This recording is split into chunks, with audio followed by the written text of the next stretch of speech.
د ټولو نه اولنۍ خبره چې الله رب العزت منگ په انسانانو کې د پیغمبر علیه الصلاۃ والسلام امتیان جوړ کړي یو، په دې باندې د الله شکر پکار دی. که الله غوښتلی نو منګ د انسانانو نه علاوه په بل یو مخلوق کې هم پیدا کولی شو، لیکن د الله رب العزت ډېر لوی احسان اور کرم چې الله پاک مونږ په انسانانو کې پیدا کړو. بیا الله پاک داسې هم کولی شو چې زمونږ روحونه او زمونږ جسمونه هغه د پیغمبر علیه الصلاۃ والسلام د نبوت او رسالت نه مخکې دنیا ته راغلی وي، لیکن الله پاک زمونږ دپاره زمانہ او دور چې کوم خوښ که نو هغه د دو جهانو پیغمبر، د دو جهانو سردار، شافی محشر ساقی کوثر، زمونږ د ټولو دلبر محمد عربی صلی الله علیه وسلم د هغه زمانہ او د هغه دور او د هغه رسالت او نبوت دای زمونږ دپاره خوښ که او په دغه زمانه کې مونږ را پیدا کړو او مونږ ته وجود راکړه. نو کله چې هم تاسو دعا کوئ موس کوئ نو پکار داره چې 2 رکعاته د شکرانې په دې باندې هم ادا کوي چې الله پاک موږ مسلمانان پیدا کړي، او چې کله دعا کوئ نو په خپل دعا کې په دې باندې شکر کوئ چې شکر دی ربا چې تا موږ مؤمنان او مسلمانان پیدا کړي یو. علماء لیکلی دي چې کم سړی د اسلام د نعمت ډیره شکریه ادا کوي او بار بار دا وی چې د اسلام او د ایمان دا نصیب کېدل زما د پاره دا سعادت او خوشحالی ده، او د دې شکر ادا کوي ویده ته چې مرګ راځي نو الله پاک بدته د ایمان په حالت کې او د اسلام په حالت کې مرګ ورکوي، یعنی دی به د دنیا نه بی ایمان نسی بلکې د ایمان په حالت کې به د دنیا نه رخصتیږي. نو دا د الله د طرف نه یو لوی عظیم احسان او یو لوی پیرزونه ده، نو په دې باندې د الله پاک همیشه شکر ادا کوئ. بیا په دویم نمبر کې به دې همیشه شکر ادا کوئ چې الله پاک مونږ ته صرف ایمان اور اسلام نه دی نصیب کړی بلکې د ایمان او د اسلام د دین او د دیندارۍ فکر یې مونږ ته نصیب کړی دی، چې زمونږ په زړونو کې زمونږ په دماغو کې دا خبره اچولې ده چې که د دنیای او که د آخرتي خو کامله کامیابی پوره کامیابی هغه په دې کې ده چې زمونږ لگاو زمونږ تعلق هغه د دین سره او د دیندارۍ سره دی. هر یو مسلمان زنانا نارینا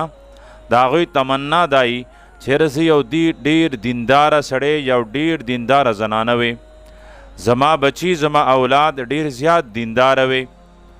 نو زمونږ دا د دین او د دیندارۍ سره تعلق دا هم د الله پاک د طرف نه یو لوی احسان دی، او دا هم غنیمت شمارل پکار دی او د دې هم شکریه ادا کول پکار دی. او کله چې موږ دعاګانې غواړو نو په هغه دعاګانو کې دا دعا هم چې الله تر مرګه زه او زما نسلونه هغوی ته کامله او صحیح دینداری نصیب کړي. او زمونږ د دې ځای د راتللو د ناستې بنیادی مقصد هم دا دی چې د دین فکر څنګه چې زمونږ په جماعتونو کې کیږي، څنګه چې زمونږ په مدرسو کې د دې فکر کیږي، دغسې د دین فکر د مسلمان په هر کور کې شروع شي، دغسې د دین فکر د مسلمان په بازارونو کې شروع شي، دغسې د دین فکر د مسلمانانو په غلو کې پیدا شي، دغسې د دین فکر په ډیره مجمع، په لویه مجمع، په وړه مجمع او په ډیره غڼه او په لږې غڼه په هر حال کې مونږ ته د دین او د دیندارۍ فکر را نصیب شي. او دغه د دین د دیندارۍ فکر د پاره الله پاک ټول نبیان را لېږل او بیا یې د نبیانو سردار محمد عربی صلی الله علیه وسلم را لېږه، او دای هم په مونږ پیرزونه کړې ده چې مونږ ته الله پاک نارینه هم دیندار نصیب کړي، زنانه هم دیندار را نصیب کړي، اولاد هم دیندار را نصیب کړي. اوس دا زمونږ همت دی چې مونږ څومره د دین د پاره کوشش او مهنت کو او د خپل اولاد او د خپل کډې د پاره دعاګانې کو او د هغوی غم او د هغوی فکر کو الله پاک به دغه عمره په دې نعمت کې زمونږ د پاره اضافه کوي او دغه عمره به د دین نعمت زمونږ په کورونو کې نور هم زیاتیږي. او بیا په زنانو باندې د الله ډیر لوی احسان دی. کنه زنانا د جاهلیت په زمانہ کې سره په انسانیت کې نشمارل کېدلې. کله به چې نارینه مړ کېده نو زنانه به سره ژوندۍ خښوله. څنګه چې یو سړی مړ شي او داغه میراث پلار ته یا زوی ته پاتې کیږي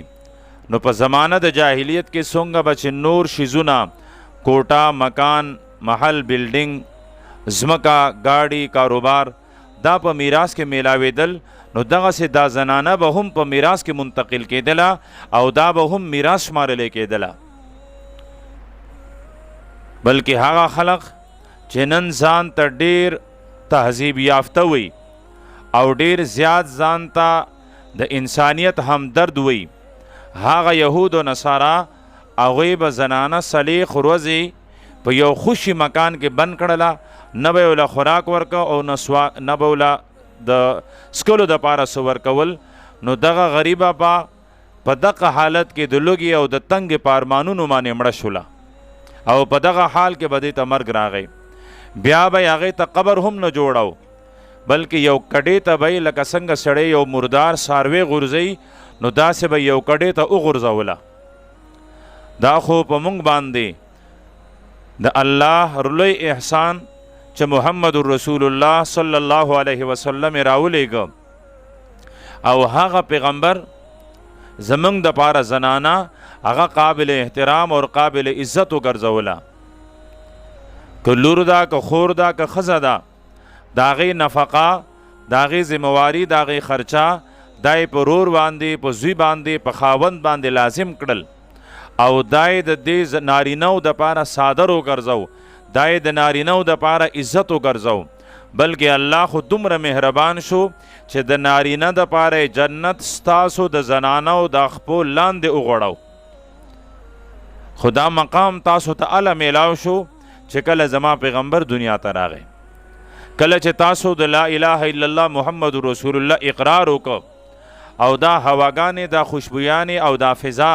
د لا اله الا الله محمد رسول الله په دې ښکلي آواز باندې معطره شوله نو تاسو ته الله دومره لوی مقام راکړ چې ستاسو د خپو لاندې د نارینهو جنت جوړ کړ او د نارینهو جنت ستاسو د خپو لاندې وغوړو. نن چې کم یو زوی جنت غواړي په الله به ایمان راوړي په نبی به ایمان راوړي او د خپل مور او پلار سره به نیک او ښه سلوک کوي نو پس ته به بیا هغه ته جنت میلاویږي. قرآن پاک کې الله پاک د خپل حق نه رستو ستاسو حق ذکر کړی دی د مور او پلار حق ذکر کړی دی. وقضا ربک الا تعبدوا الا ایاه وبالوالدین احسانا. وی الله دا فیصله کړی ده چې تاسو به عبادت کوئ نو صرف د الله به کوئ او د الله د حق نه رستو بیا د مور او د پلار حق او د مور حق. صحابي راغی پیغمبر علیه صلات وسلام نه تپوس کوي وی د الله پیغمبر زه چا سره ښه سلوک کول غواړم چا سره وکم وی د خپل مور سره وکړه. دوباره یې تپوس کوي د الله پیغمبر ښېګړه کول غواړم خدمت کول غواړم نیک او ښه سلوک کول غواړم.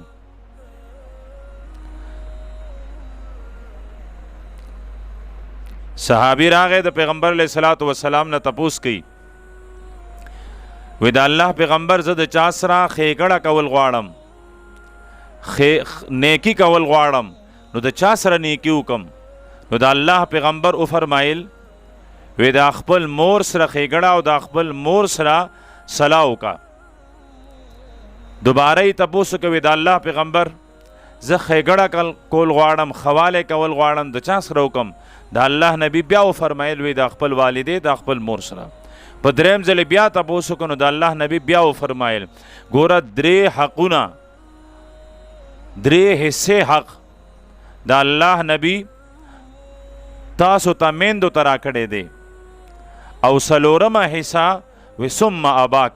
وی بیا که ته ښېګړه کوي خواله کوي نو دا خواله بیا ته د خپل پلار سره وکړه. بیا یې وفرمایل وستا دا پلار دا د جنت منځنۍ دروازه ده، که غواړې نو ځان دپاره یې محفوظه کا او که غواړې نو ضایع کا. نو عرض ما دا کو چې په زمانه د جاهلیت کې خو د زنانو هیڅ نوم نو، په انسانیت کې شمار نه وي. دا خو د الله احسان او د پیغمبر علیه السلام عظمت شان چې الله پاک تاسو ته د اسلام او د دین او د ایمان په برکت باندې او د محمد رسول الله صلی الله علیه وسلم په برکت باندې دومره لوی مقام نصیب کړ. پکار ده چې موږ نارینه هم د پیغمبر علیه السلام سره محبت وکړو، د هغه سنت خپل کو، د هغه د دین دپاره قربانیانې ورکو. زنانو دپاره خو خصوصا پکار ده چې هغه د پیغمبر علیه السلام دین د هغې دپاره شپه او ورځ په هر حال کې قربانۍ ورکي، په هر حال کې په سجدې باندې پریوتې او الله ته د سوالونه او عاجزۍ وکړي چې موږ ته د دې پیغمبر صلی الله علیه وسلم په واسطې سره دومره لوی او عظیم دین او دومره لوی عظیم منصب او دومره لوی عزت میلاو شوی دی. او یقینا دا دومره لوی منصب، دا دومره لوی عزت دا میلاو شوی هم د دې دپاره دی چې موږ د دین بهارونه خوارو کو، موږ په دنیا کې د دین سپرلی راولو او هر طرف ته موږ دینداری خوره کو. او زما د په رب ذوالجلال باندې قسم یې چې به کمې معاشره کې زنانه دینداره شي نو هغه ټوله معاشره دینداره. ځکه چې هر ماشوم، هر بچی تعلیم چې حاصلی، تعلیم چې اخلی، تربیت چې حاصلی او تربیت چې اخلی، نو د هغوی اولنۍ درسګاه، د هغوی اولنۍ مدرسه، د هغوی د زده کړې اولنۍ ځای هغه د مور غېږی. د مور د غېږې نه چې کم تربیت بچی ته میلاو شو، دی د قبر د جولۍ پورې په حقه تربیت باندې رواني. که دا تربیت د انسانیتو نو دی تر مرګه پورې د انسانیت ژوند تیری. که دا تربیت د حیوانیتو نو دی ټول عمر د حیوانانو په شان تیر کی او قبر ته ورسی. او که چرته دا تربیت د دینداریو او دا تربیت د خو اخلاقو نو دی د معاشري او دیندار او یو ښه فرد په حسابیږي او په دغه کې ژوند تیر کی او په دغه ښه تربیت کې د قبر ته لاړ شي او قبر دته مرحبا ووي چې په ځمکه څومره خلک ګرځېدل، په هغه ټولو کې ته ما د ډېر خوښ وي، په هغه ټولو کې ته ما د ډېر عزتمن وي او زه ستا د راتللو په انتظار وم. ښه ده چې رالې، زه به تا سره ډېر ښه سلوک وکم، زه به تا ته ډېر عزت درکم، زه به تا ته ډېر راحت درکم. د الله نبی فرمایي بیا به دته قبر دومره کولاو شي تر څو چې د د نظر او د سترګو ښکارېدل هغه کار کوي چې څو پورې د ده سترګې آخره پورې کتل کوي نو هغه ځای پورې به د ده قبر د ده دپاره دومره کشاده، دومره وسیع او دومره کولاو شي. لیکن د هغې دپاره شرط دا دی چې د ده ژوند د انسانیت، د مسلمان او د مؤمن ژوند تیر شوي او د هغې دپاره بنیادي کردار هغه به زما یو مور، زما یو خور د مسلمان په کور کې پیدا شوي، لویه شوي یو دینداره زنانه هغه به تربیت کوي نو بیا به معاشره دینداره کیږي، بیا به معاشره د دیندارۍ سفر کوي او د دیندارۍ په سفر کې به هغه معیار ته رسی، هغه ځای ته به رسی کومو ځایونو ته چې د صحابه کرام رضوان الله علیهم اجمعین ژوند او زندگی رسېدلې وه. د صحابه کرامو ژوند څنګه و؟ زنانه ده. پیغمبر علیه الصلاة والسلام نه تپوس کوي، وی د الله پیغمبر مونږ څومره په نصیب باندې خواري یو. لکه نن سبا زمونږ میندې او خویندې شکوه کوي چې خور یې غفلانکۍ څومره بختوره ده، څومره خوش قسمته ده، خاونې مالداره، زامنې مالداره، کوټې، بنګلې، محلې او دومره لوی لوی ګاډي او سرمایې، او زمونږ داسې خوار نصیب او خوار قسمت چې تر اوسه پورې خپل کور جوړ نه کړ، تر اوسه پورې زما بچو یو سیکل خپل وانغس، تر اوسه پورې زما بچو یو پلاټ وانغس. نو یو زنانه راله او پیغمبر علیه الصلاۃ والسلام ته خپل شکوه کوي، پیغمبر علیه الصلاۃ والسلام ته خپل فریاد کوي. خو فریاد څنګه کوي؟ که چرته تاسو سوچ بل ځای ته تلئ نو خپل دا سوچ یو ځل بیا را واپس کوي. که چرته تاسو سره ماشومان یي او هغه شور او خبرې کوي نو دا خپل ماشومان لږ ساعت دپاره غلي کوي چې تاسو هم دا خبره واورئ. تاسو سره نږدې ناستې زموږ نورې خویندې هغه هم دا خبره ښه په توجه واوري چې د پیغمبر علیه الصلاۃ والسلام په دربار کې یو زنانه حاضره ده او عرض کوي چې د الله پیغمبر منګه په نصیب څومره خواري یو او دا نارینه په نصیب باندې څومره زورور دي چې دوی تا سره په جهاد کې شریک دي، دوی تا سره د مونځ په صف کې شریک دي، دوی د یو مسلمان د غم د پاره د ښېګړې د پاره د هغه بیمار شي نو د بیمار د تپوس دپاره تللی شي، په هر قدم نیکۍ میلاویږي. 70 هزار فرشتې سهار او بیګا د دوی دپاره د بخښنې دعاګانې کوي، دوی د اسلام دپاره جهاد کوي، د دوی وینه تویږي، دوی د اسلام په سرحداتو باندې پهره ورکوي او الته دوی د تورو هغه شرنګارې هغه اوري او اوري. نو په دې باندې موږ ته یو افسوس کیږي چې دوی په دین کې او په دیندارۍ کې زموږ نه څومره مخکې دي او موږ په دین کې څومره لرې یو. ګورئ شکوه څه ده، د نصیب خواروالی څه دی چې په جهاد کې نشو شاملېدلی، په جنگ کې نشو شاملېدلی، د جمع په مونځ کې نشو شاملېدلی. دا صحابه څومره خوش قسمته دي چې د الله نبی تا سره په خانه کعبه کې، تا سره په مسجد نبوي کې، ستا په اقتدا کې د ابوبکر او د عمر په څنګ کې دو په صف کې ولاړي او د جمع مونځ کوي او موږ خوارې زنانه موږ په کورونو کې مونځونه کوو، موږ د جهاد صفونو کې نشو شاملېدلی، موږ به هغه کارونه چې نارینه کوي هغه موږ نشو کولی. نو موږ خو په نصیب باندې خوار یو او زموږ قسمت د دوی نه کمزوری دی، موږ ته نیکیانې کمې میلاویږي، دو ته نیکیانې ډېرې میلاویږي. دا د صحابه کرامو د هغه صحابیاتو د دین د فکر یوه نقشه وه چې زموږ خو دې ته خواره ویو چې کور یې خپل نه دی، پلاټې نشته دی، پیسو سره نشته دی، او صحابیه وی وی من خوارې په دې یو چې زموږ نیکۍ د نارینهو نه کمې دي. پیغمبر علیه الصلاۃ والسلام هغه زنانه ته جواب ورکوي. څنګه چې تاسو دا سوال په غور واورېده داسې زما د پیغمبر جواب هم په غور واورئ. د الله نبی فرمایي وی تاسو خو زما د امت د نارینهو نه زیاتې خوش قسمت یی، تاسو په نصیب باندې بختورې یی، ستاسو قسمت خو د نارینهو نه زیات بختور دی. څنګه؟ وی نارینه جهاد ته ځي، زخمی کیږي، شهید کیږي، سفر کوي، لوږه برداشت کوي، تنده برداشت کوي. وی تا ته خو د خاون په خدمت باندې د جهاد ثواب په کور کې میلاویږي. سبحان الله، څومره لوی اجر یو مجاهد ته چې څومره اجر میلاویږي، دومره اجر زما یو مور یو خور ته د خپل خاون په اطاعت باندې، د خپل خاون په فرمابردارۍ باندې، د خپل خاون په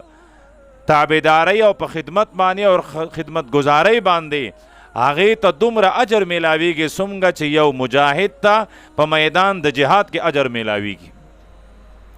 بیا یې وفرمایل وی تاسو دې ته پسخېږئ چې زما سره په جماعت کې، په مسجد نبوي کې، په خانه کعبه کې تاسو منځونه وکئ. وی ستاسو هغه مونځ چې ستاسو د کور په آخرنۍ ګوټ کې ادا کیږي، ځکه د زنانه دپاره مستحب ادا ده، غوره دا ده چې د دې هغه مونځ چې د کور په دننۍ کوټه کې ادا کړلی شي هغه د ټولو نه زیات د اجر واله دی. بیا د هغې نه وروستو په برامده کې، بیا په صحن کې چې څومره دا د کور د کوټې نه بهر ته وځي نو د مونځ ثواب یې کمیږي، او چې څومره دا په کور کې دننه ځي نو دومره د دې د مونځ اجر او ثواب هغه زیاتیږي. نو ستاسو د کوټې دننه مونځ وی هغه 2 رکعاته 4 رکعاته د هغه مونځ برابر دی کم چې زما سره زما صحابه زما سره په صف کې اولاړ، په جماعت کې اولاړ، په جمع منځونه کوي. ستاسو د موس اجر هغه د هغې مطابق دی او د هغې برابر دی. بیا وفرمایل وی تاسو دا وایئ چې نارینه د الله په لاره کې خرچي کوي، مالونه خرچ کوي. وی تاسو چې د خپل معشوم تربیت کوئ او خپل معشوم ته پی ورکوئ، ستاسو د خپل معشوم تربیت او پی ورکول، د هغه تربیت کول، د هغه خدمت کول او هغه لویول، د الله نبی فرمایي وی یو نارینه ته چې په انفاق فی سبیل الله د الله په لاره کې په خرچ باندې څومره اجر میلاویږي، دومره اجر تاسو ته د خپلو بچو په تربیت میلاویږي. نو سوچ وکئ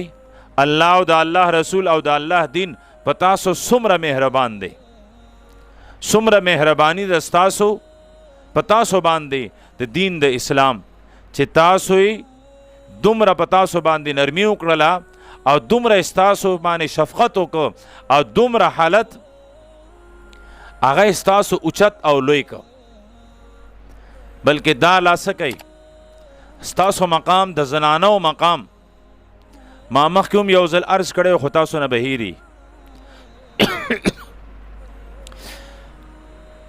چې پیغمبر علیه الصلاۃ والسلام د محمد ابن عبدالله په صورت کې هر چا لیدلی او صلیخ کاله یې لیدلی. صلیخ کاله د مکی خلقو وی دا محمد د عبدالله زوی دی، دا محمد د عبدالله زوی دی. یو ځل ووایه صلی الله علیه وسلم. لیکن محمد رسول الله په دې صورت کې د ټولو نه مخکې یو زنانه لیدلی دی او هغه زنانه د زما استا د کل کائنات او د کل جهان مور حضرت خدیجه رضی الله تعالی عنها. بیا زما پیغمبر چې د دنیا نه تللی دی نو اخیرنۍ سلګۍ زما پیغمبر د یو نارینه په جولۍ کې نه ده وهلی. دا خوش قسمتی حضرت ابوبکر، عمر، عثمان، علی یو بل یو صحابی ته تر دې چې د پیغمبر علیه الصلاۃ والسلام نوسو حضرت حسن اور حسین ته نه ده میلاو، بلکې دا مقام تاسو زنانو ته میلاو دی چې زما پیغمبر اخیرنۍ خبره هم ستاسو باره کې کړې ده او زما د پیغمبر اخیرنۍ سلګۍ هغه ستاسو په جولۍ کې ختلې ده. زما د پیغمبر اخیرنۍ خبره دا وه الصلاة وما ملکت ایمانکم. اے زما امتیانو مز د دې خیال وساتئ او د زنانو د حقوقو خیال وساتئ، د زنانو د حقوقو خیال وساتئ، د زنانو د حقوقو خیال وساتئ. دا وینا او په دې کې د الله نبی د دنیا نه رخصت شو او سینه مبارک، سر مبارک دای د حضرت عائشہ رضی الله تعالی عنها د سینې مبارکې پورې لګېدلې وه. تاسو د دې نه زیاته بله کمه خوش قسمتي غواړئ چې د پیغمبر علیه الصلاۃ والسلام اولنی سلام هم په تاسو، آخرنی سلام هم په تاسو. بیا هم تاسو د پیغمبر علیه الصلاۃ والسلام د دین نه غافل یې، بیا هم تاسو ځان د پیغمبر علیه الصلاۃ والسلام د دین نه لرې کړئ، بیا هم تاسو خپل اولاد د پیغمبر علیه الصلاۃ والسلام د هغه خوږ دین نه محرومه کړئ. کله به تاسو ویښیږئ؟ دا د غفلت دا صادر دا به کله تاسو لرې کوئ؟ کله به تاسو ته دا احساس کیږي چې د هغه پیغمبر او د هغه دین په موږ باندې څومره قرضونه او څومره احسانونه دي؟ زما د پیغمبر دا لوی احسان په تاسو باندې قرض دا به کله ادا کوئ؟ تاسو به کله خپل اولاد هغه دینداره جوړوئ؟ یو صحابیه د صحابیه زنانه ماښام یې خپل بچی را غونډ کړل، وی بچو د جهاد آواز لګېدلی دی، سبا تاسو ټول ځان تیار کئ او تورې واخلئ او میدان د جهاد ته ووځئ او ښه په نره باندې وجنګېږئ، خو خیال کوئ چې ستاسو ټول زخمونه، ستاسو ټول حملې هغه ستاسو په سینه باندې چرته په خپل ملا او په شا باندې زخم را نه وړئ چې دشمن په تاسو وار په تاسو حمله کوي نو خپل سینې پیش کوي او په خپل سینو باندې دا ټول زخمونه دا په ځان باندې برداشت کوي او 15 واړه شهیدان شي. هاي قربان د هغه مور د خپو په خاورو باندې چې دا نه وي چې ځان بچ کوي او 15 واړه کور ته راشئ، بلکې دا وی 15 واړه د محمد رسول الله په دین باندې قربان شئ. دا 15 واړه د محمد رسول الله په دین باندې ځان ټوکړې ټوکړې کوي، ځان زخمی زخمی کوي، ځان په وینو باندې ولړئ. او بیا وی زه په دې خوشحالیږم چې د حشر په میدان کې ټول انسانان موجود وي او زما نبی هم موجود وي. الله پاک ما ته आवाज کی چې د هغه 15 شهیدانو مور کومه یو ده، حضرت خنسا، هغه د راشي مخې ته. وی زه د هغه ورځې دپاره ما تاسو لوی کړي یی، تاسو ته مې پی در کړي دي. وی که تاسو په بدن کې زما هغه حلال پی هغه گردش کوي، هغه ګرځي او هغه قطرې د هغه حلالو پی وي، نو تاسو به میدان د جهاد نه رستو کېږئ نه، بلکې ما ته به دا اعزاز، دا پټکې، دا عزت به زما سر ته راوچتوئ چې زه د 15 شهیدانو مور شمار کړلی شم. شته نن داسې مور چې هغه خپل بچي ته میدان د جهاد نه دا ورته ووایي چې بچیه نن نه پس که د 15 منځونو کې یو مونځ پرېښو نو د سینې پی به درته ونه بخم. شته داسې څوک مور؟ ما ته نه ښکاري.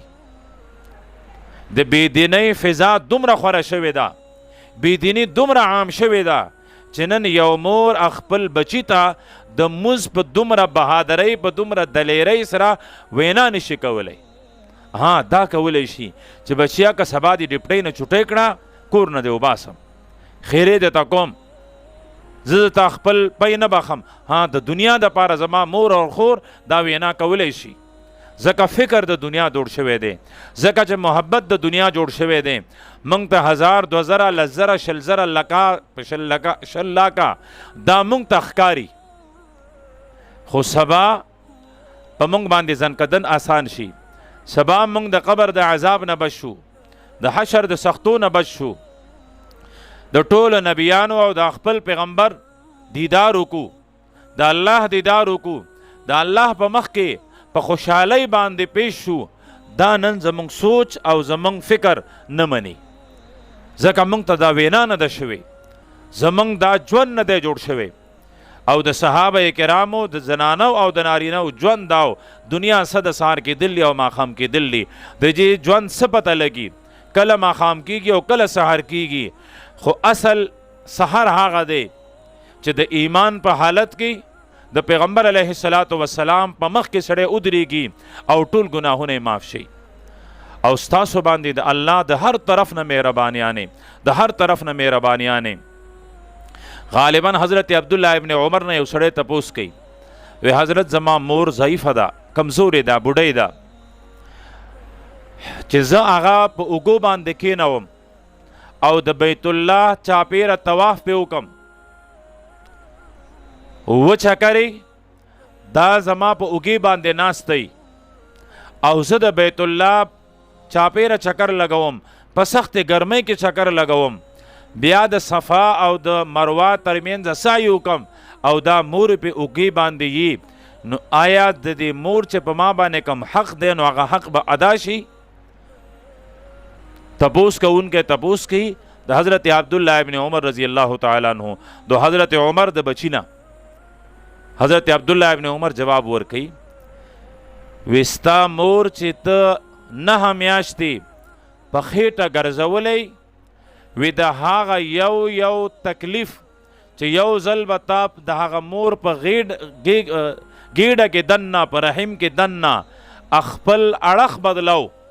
سا به د اغس په هغې کم تکلیف چې مور ته میلاو شوی دی د هغه یوه تکلیف هم بدله ته ادا نه کړله.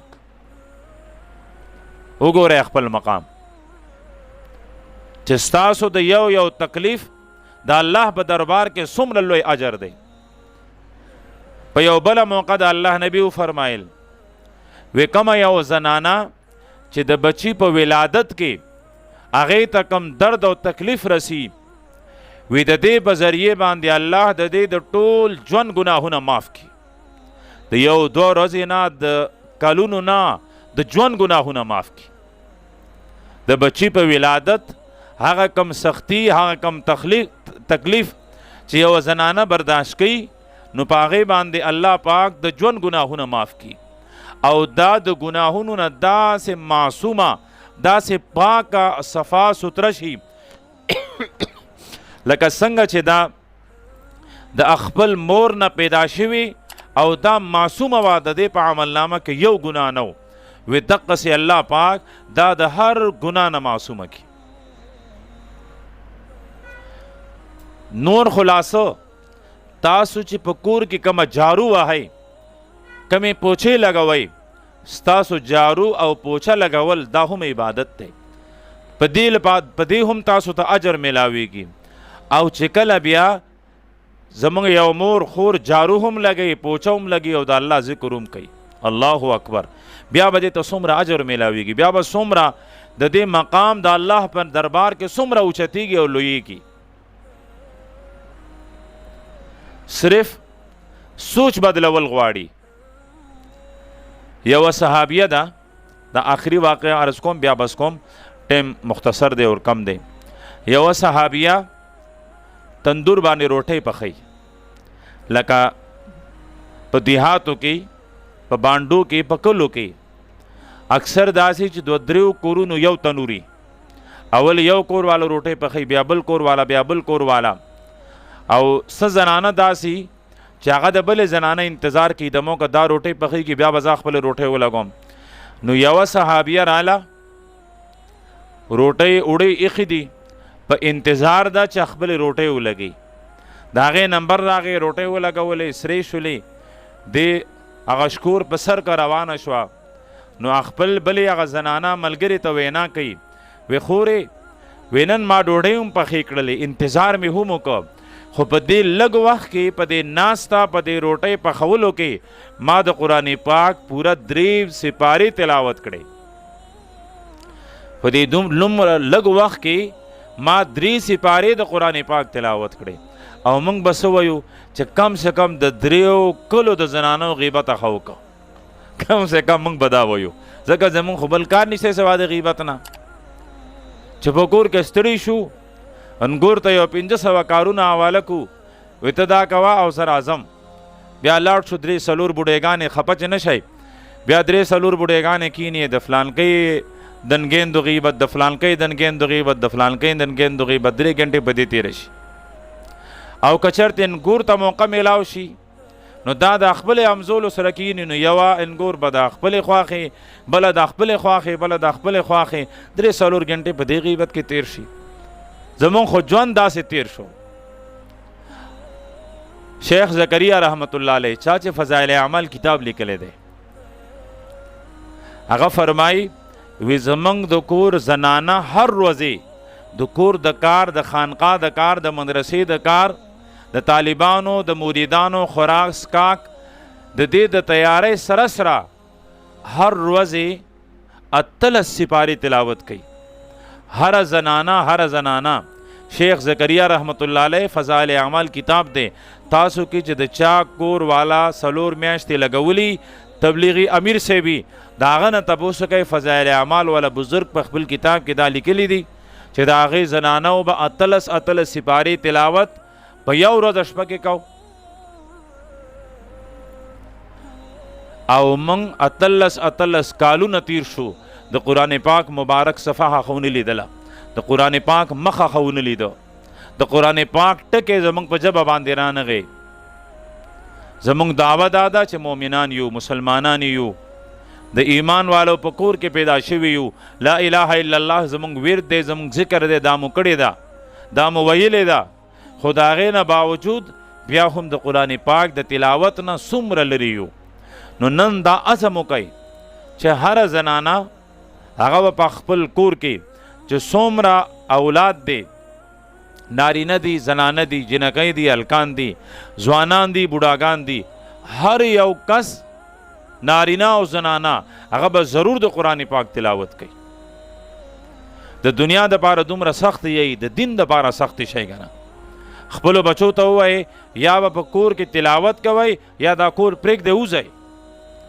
یا به 5 واړه منځونه کوئ نفلونه به کوئ یا دا کور پرېږدئ ستاسو خو صرف یو معمولی غونې دمکی هم پکار ده خو ستاسو مقصد خدای چې دا د دین ټیکداران صرف مولیان دي، مولا جانے کار جانے، جماعت هم دې سنبال کی، دین هم دې سنبال کی، قرآن هم دې سنبال کی، هر څه دې سنبال کی. نو دا تاسو الله سره لپاره را لېږلی، دا تاسو دپاره دا دومره لوی ژوند چې راکړی دی او دا دومره په دې ژوند چې تاسو مزې کوئ، دا تاسو دپاره څه لپاره راکړی دی. ستاسو هم رب دی، په تاسو هم مهربان دی. لږ خو تاسو هم د هغه رب قدر وکئ، د هغه د مهربانۍ قدر وکئ. ما ته واقعه را یاده شوله د حضرت ابراهیم بن ادهم رحمت الله علیه. ابراهیم بن ادهم یوه زمانه دا ده چې دی ډېر غټ ډاکو پاتې شوی دی. بیا یو زمانه داسې راله چې د هغې نه وروستو دی بادشاه پاتې شوی دی او په هغه بادشاهۍ کې د ده سترګې څنګه رڼا شوې، دو خبرو دو واقعو د ده سترګې رڼا کړلې. د دپاره به چې کومه بستره تیارېدله نو هغه به هر ورځې د ګلاب د پاڼو نه تیارېدله. دی به د شپې اوده کېده نو د ګلاب په پاڼو به اوده کېده. نو خادمانو نوکرانو د ګلاب پاڼې راوړلې، ایښودلې چې د هغې نه پالنګ تیار شو، ښکلې خوشبویانې دي بلکل ښه نرم. نو یو وینځې دا وی بادشاه سلامت خو لا نه دی راغلی، خو زه لږ ساعت دپاره د دې ګلانو د پاسه په دې بیډ د پاسه په دې پالنګ د پاسه سملم چې څنګه ملاسته و غریب سالم ورځ خدمت او کار کړی اوده شوې ده. بادشاه چې راغی ویې کتل چې یوه نوکره، یوه خادمه، یو وینځه او زما په کټ، زما په بالاخانه کې، زما په پالنګ باندې په اودو یو جوخته سپېړه را پرېښوله. دا چې څنګه را پاسېدله نو وی جړل او بیا یې وخندل.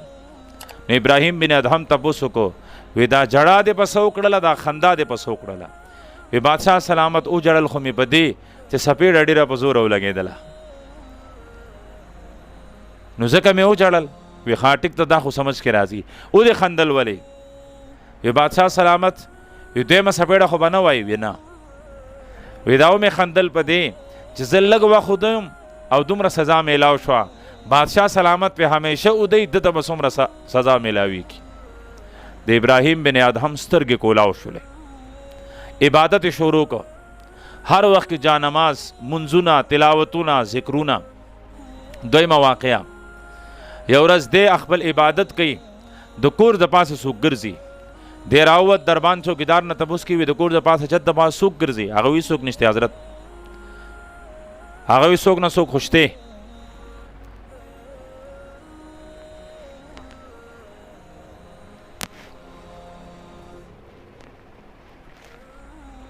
ابراهیم بن ادهم تپوس کوي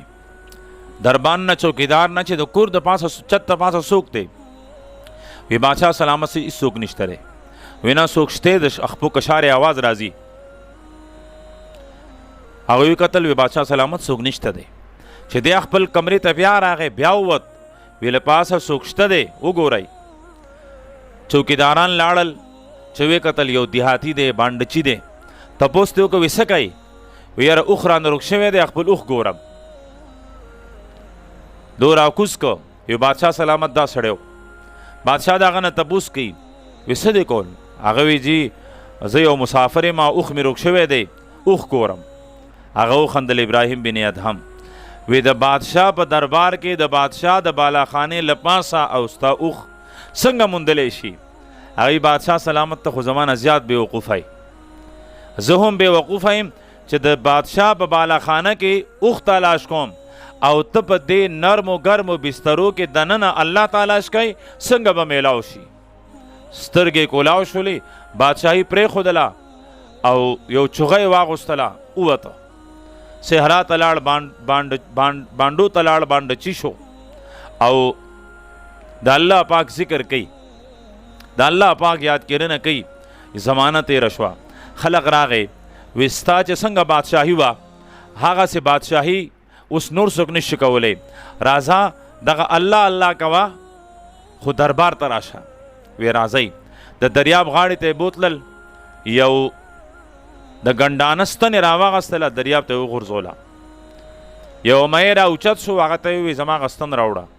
هغه لاړ، د سرو زرو ستنې راوړه. وې دانا ما چې کومه غورځولې د هغه راوړه. هغه لاړ ابراهیم بن ادهم چې کوم ستن غورځولې وه هغه یې راوړله.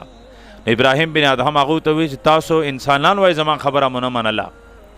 او کله چې زه د خپل رب سره ملاقات شوی یم او د خپل رب خپل شوی یم، د هغې نه وروستو هغه رب په ما دومره مهربان چې د دریاب مهی هم زما خبره مني. وی زه یې ځان له تاسو جانې ستاسو بادشاهت جانې زه ستاسو بادشاه نه جوړېږم. یو ځل دغه ابراهیم بن ادهم د الله په دربار کې د تهجد په وخت کې الله ته لاسونه غوړول دي، دعاګانې کوي چې ربا په جنت کې به زما د ژوند ملګري څوک ما ته زما د ژوند هغه ملګري وښایي. کومه زنانه چې په دنیا کې د کم نارینه په نکاح کې مړه شي، دواړه مؤمنان وي دواړه مسلمانان وي، الله پاک به دوی په جنت کې هم یو ځای کوي. نو حضرت ابراهیم بن ادهم تپوس کوي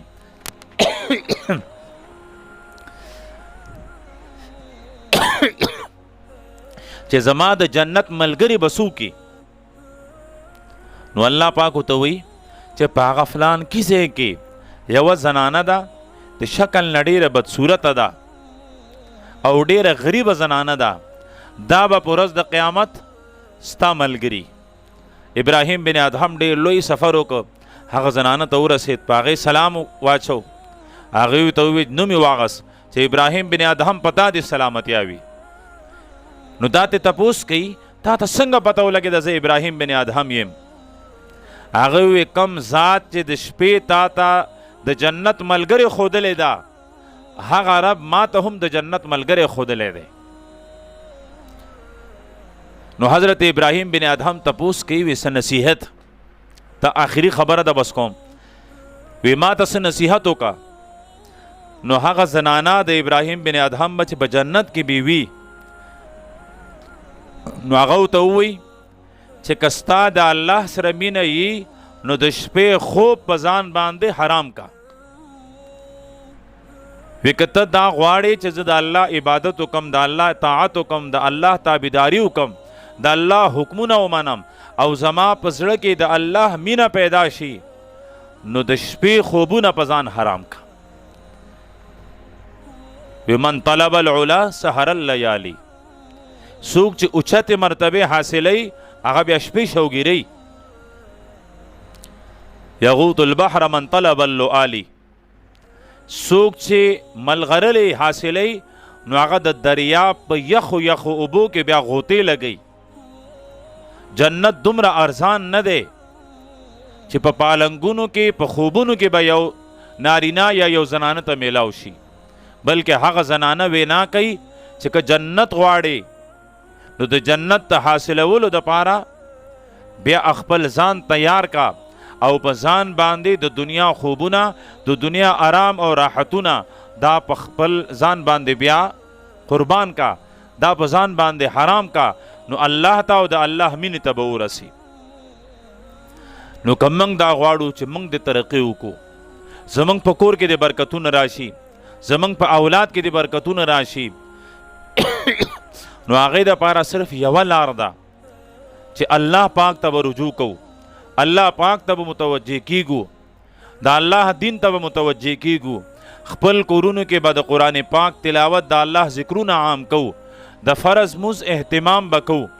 خپل کورونه به د دین او د دیندارۍ یو ګلستان یو باغ جوړو، نو د هغې نه وروسته به الله پاک موږ په دنیا کې هم کامیابی او په آخرت کې به هم الله پاک موږ ته کامیابی نصیب کوي. نو الله پاک دې زموږ دا ناستا، دا راتلل، دا اوریدل اورول دا په خپل دربار کې قبول او منظور کړي. دا دې الله پاک زموږ د ټولو دپاره د نجات سبب او ذریعه وګرځوي. څومره چې کېدلی شي زیات نه زیات د الله پاک ذکر، لا حول ولا قوة الا بالله العلی العظیم، دا کلمه په زرګاو وایي، لا حول ولا قوة الا بالله العلی العظیم. صحابی ته د الله نبی فرمایي وزه تا ته د عرش په خزانو کې یو خزانه ونښیم. پیغمبر علیه صلات وسلام صحابی ته وایي چې د عرش په خزانو کې یو خزانه ونښیم. صحابي عرضو کې ضرور وښیه. पैगम्बर अलैहिस्सलातु वस्सलाम फरमाई ला हौला वला कुव्वत इल्ला बिल्लाह, वेदा द अर्श पे खजानों के यो खजाना दा। नो अल्लाह पाक मुंग ता दे तौफीक रा कड़े दे च मंग दा खजाना दा खपल को, नो दे खजाने द खपलवलो द पारा च जमंग जेबे हमेशा ला हौला वला कुव्वत इल्ला बिल्लाह दा हमेशा हमेशा दे जिक्र दे यादगिरना और दे विरद उकू। अल्लाह पाक दे मुंगल अमल तौफीक नसीब की और आइंदा हम दे अल्लाह पाक मुतदा से मजलिसुन के दनास थे और पदा से मजलिसुन के दरातक और दरातुल तौफीक नसीब की। वाखिर दावाना अनिल हम्दुलिल्लाहि रब्बिल आलमीन।